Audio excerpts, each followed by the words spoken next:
Ce qu'on voit est à chaque fois agréable. Moi, je me réjouis aujourd'hui, encore une fois, de voir un Nice certainement moins entreprenant, moins fringant, moins reluisant qu'on a pu le voir dans d'autres matchs cette saison-là. Mais bon, il joue face à une équipe négative qui est là pour faire 0-0. Et Nice, à un moment, veut quand même gagner le match. Et il y a toujours de la technique dans cette équipe. Je trouve en plus que Cardinal est en train de s'imposer comme le gardien qui, à chaque match, sort 2-3 ballons bien chauds. Je trouve que Dante s'affirme de plus en plus, même si là, effectivement, l'opposition, vu que les mecs en face ne veulent pas attaquer, c'est toujours plus simple. Mais je trouve qu'il est de plus en plus sûr de lui. Et quand je parle de technique, parlons 2 secondes de Valentin Esséric. On sait tous que le ballon est plutôt son ami, depuis qu'on le connaît, depuis qu'on le voit.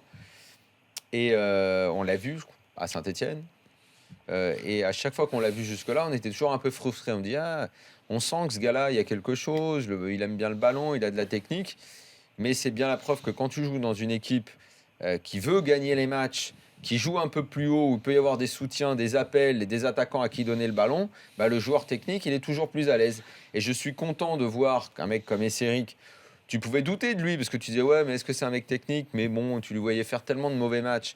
Là tu t'aperçois que ok, quand le mec technique il y a du mouvement autour de lui, qu'il y a des appels d'attaquants, que ça bouge, le mec technique il tire toujours son épingle du jeu et il donne un super ballon à Pléa. Et je suis ravi de le voir faire ça parce que moi à Saint-Etienne je le voyais faire pratiquement que des mauvais matchs. C'est normal dans une équipe qui joue pas au ballon, c'est compliqué. Un mec comme Favre qui a une approche totalement différente de ce qu'on connaît en France, quand on parlait des entraîneurs tout à l'heure. Peut-être que Favre, il a une approche totalement différente de la gestion humaine, et qu'avec un Puel, ça passait pas, et qu'avec un Favre, ça passe d'une très bonne manière, et que le mec, sur le terrain, il a envie de lui rendre la moitié de la pièce. Et peut-être qu'à Nice, on a eu un Puel qui était très fort, mais qui avait peut-être une gestion humaine qui était déplorable, et il a laissé partir des jeunes ou des moins jeunes, parce qu'il avait des œillères. Peut-être que Favre le gère différemment, et qu'il s'épanouit. C'est peut-être une nouvelle méthode qu'il faudra peut-être adapter au schéma français pour avoir des résultats. Peut-être que on parlait des entraîneurs tout à l'heure, et je pense qu'on est dans le vrai en disant qu'on avait trompette, quoi.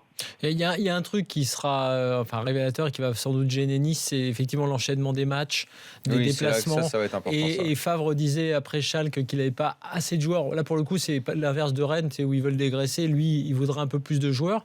Et peut-être, alors dans ce cas-là, il y a peut-être quelque chose à faire. Si vraiment ils arrivent à tenir au plus haut jusqu'à la trêve, là, il y aura peut-être un effort à faire et qui vaudrait le coup, parce qu'en nombre, en qualité, tu l'as dit, c'est bon. En nombre, c'est important parce que là, par exemple, ils vont faire un aller-retour hyper lointain en Russie.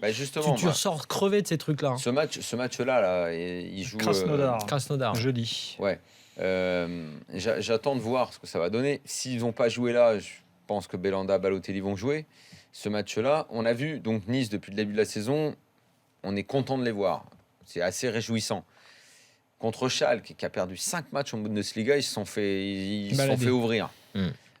Si jeudi soir, Nice gagne pas, c'est un peu comme si tu prends une claque. Tu t'es éclaté à voir Nice depuis de la saison, et puis là, c'est comme si un mec va venir, il me met une claque, il fait oh, tu t'enflammes avec ton Nice, vous êtes tous là, vous trouvez ça beau, les mecs. Deuxième match de Coupe d'Europe, ils le gagnent pas. Là, j'attends quand même contre une équipe comme ça, même s'il y a le voyage qui est long, le machin truc, et toujours les mêmes excuses. À un moment, il va falloir gagner aussi au niveau européen.